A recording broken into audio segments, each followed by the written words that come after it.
Bounce তো উনি নিজেই সবসময় বাউন্স হতে থাকেন, চেক তো সাধারণ ব্যাপার।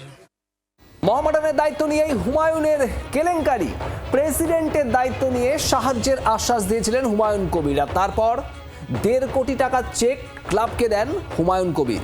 হুমায়ুন কবিরের দেওয়া সেই চেক বাউন্স করেছে, আর এতেই বিপাকে ক্লাব। ঘোর আর্থিক সমস্যায় পড়েছে মহামেডান ক্লাব। হুমায়ুন কবির যে চেক দিয়েছেন 1.5 কোটি টাকার চেক, সেই চেক বাউন্স করেছে। প্রেসিডেন্টের দায়িত্ব নিয়েছেন সম্প্রতি মহামেডান ক্লাবের হুমায়ুন কবির, আর তারপরেই ক্লাবকে আর্থিক সাহায্য করতে 1.5 কোটি টাকার চেক দেওয়া হয় হুমায়ুন কবিরের তরফে, আর সেই চেক বাউন্স করেছে। অয়ন ঘোষাল আমাদের প্রতিনিধি রয়েছেন। অয়ন, 1.5 কোটি টাকার চেক দিলেন ক্লাবকে সাহায্য করার জন্য প্রেসিডেন্ট হিসেবে, সেই চেক বাউন্স করলো।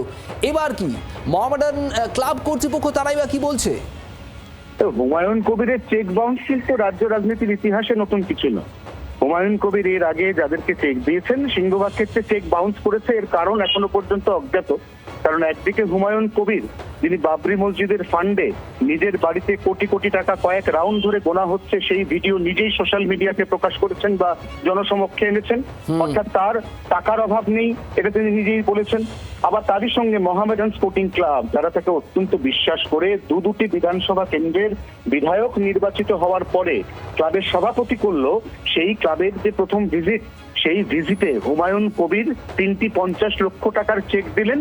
পরবর্তীকালে 3টি চেকই বাউন্স করে গেল। যদিও হুমায়ুন কবির নিজে বলেছেন যে তিনি অগাস্ট মাসের 10 বা 11 তারিখের মধ্যে এই সমস্যা মিটিয়ে দেবেন, কিন্তু চেক বাউন্স নিঃসন্দেহে যে কোনো ব্যক্তির কেরিয়ারে তো ক্ষতি করে, এবং ভারতীয় ন্যায় সংহিতা অনুযায়ী চেক বাউন্স করা একটি ফৌজদারি অপরাধ।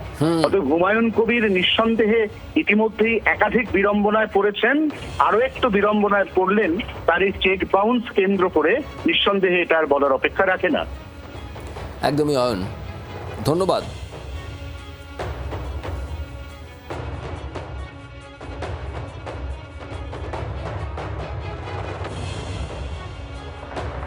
হঠাৎ করে কয়েকজন দর্শক, তারা সব ইন্টারনাল খবর সব জেনে গেছে, যা বুঝলাম কোথায় কী হয়েছে না হয়েছে, এগুলো তো প্রশাসনিক বিষয়, দর্শকদের কাছে চলে গেছে যে ওনার নাকি চেক বাউন্স হয়েছে। তো আমি জানতে পারিনি 3টে চেক বাউন্স হয়েছে। আমি শুনেছিলাম এরকম কথা, আমি হুমায়ুন কবিরকে বলেছিলাম, কোথায়, ডুরান্ড কাপে সল্টলেক স্টেডিয়ামে, যে এরকম নাকি কি শুনছি, আপনি কি টাকা দেওয়ার কথা আপনি নাকি দেননি ইত্যাদি। না স্যার, আমি দেবো স্যার, আমার একটু ক্রাইসিস, আমি দিয়ে দেবো। তো এই কথা আমার পক্ষে যেটুকু বলা সম্ভব। দেখলাম রাজ্যের মন্ত্রী দিলীপ ঘোষ কি বলছেন এ প্রসঙ্গে, শুনুন। হুমায়ুন কবিরের ইতিহাস যারা জানেন তারা অবাক হবেন না এটা নিয়ে। বাউন্স তো উনি নিজেই সবসময় বাউন্স হতে থাকেন, চেক তো সাধারণ ব্যাপার।